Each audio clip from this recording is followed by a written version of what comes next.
My mother was very young, and she had some problems with substance abuse, and she just wasn't capable of caring for us. There was just me and my sister.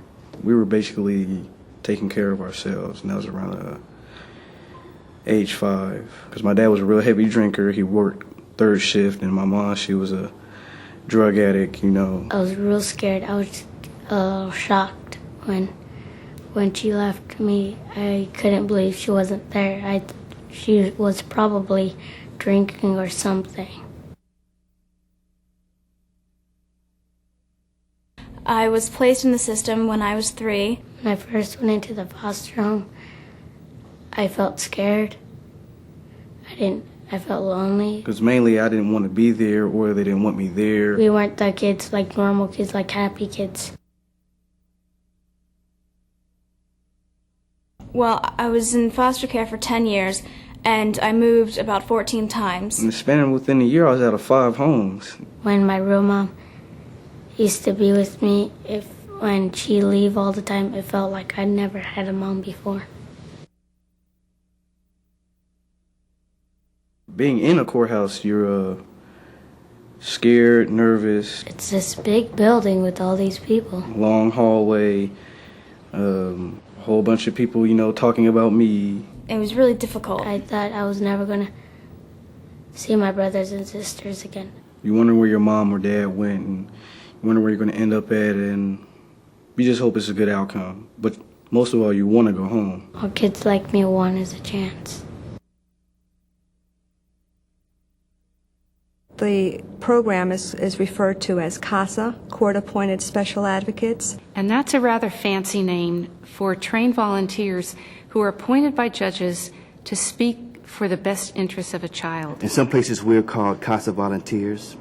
Other places we're called guardian ad litem. In some places they're also called pro-kids and child advocates. As CASA volunteers, we represent abused and neglected children in juvenile court. I thought, actually, this is the best way that I could affect change for children.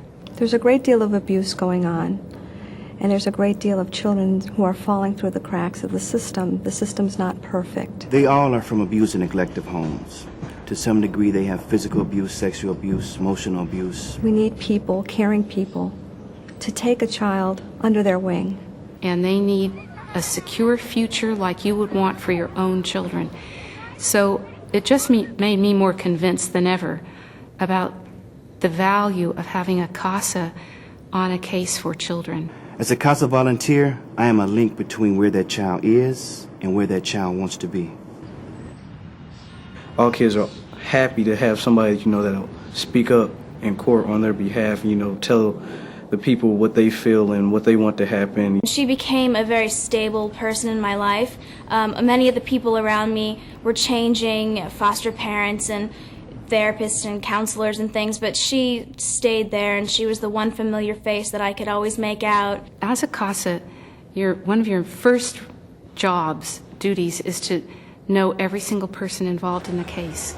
I may talk to the child's doctor, the child's teacher, the child's principal. Caregivers, friends, family members, just to get a handle on the child's living situation. You would make assessments, and you would know if they are in the right educational program, if they should be in special ed, if they are in need of counseling, sometimes if they even need clothes. Probably the best outcome for a CASA volunteer is to see that child finally adopted, or maybe placed securely in a foster home, or maybe even reunited with his natural family.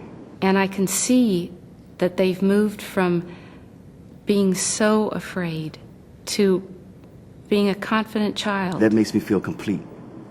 When I have seen that that child is in a safe and permanent home, and that he's happy in that home. What I really like about living here is having a mom and a dad. If you have a problem, you know that you can go home and talk to your parents about it, and you know that, you know, they'll be there to help you through hard times and give you advice. I have friends and a family who loves me dearly. That's my home. I have my own room and my own bed. My room's pretty groovy. For me personally, it's been such a privilege. I just love every one of them, and I really feel I know them. And as I said to somebody, you know, I want to be in your life forever, and I want to dance at your wedding.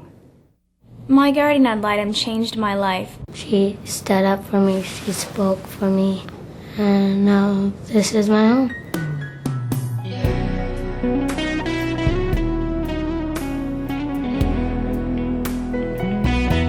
We simply must look out for children. We must care enough to give a little bit of our time so that children are not afraid, so that they're hopeful, and that when they go to bed at night, they don't stay awake wondering if anyone will ever love them again. Did you ever know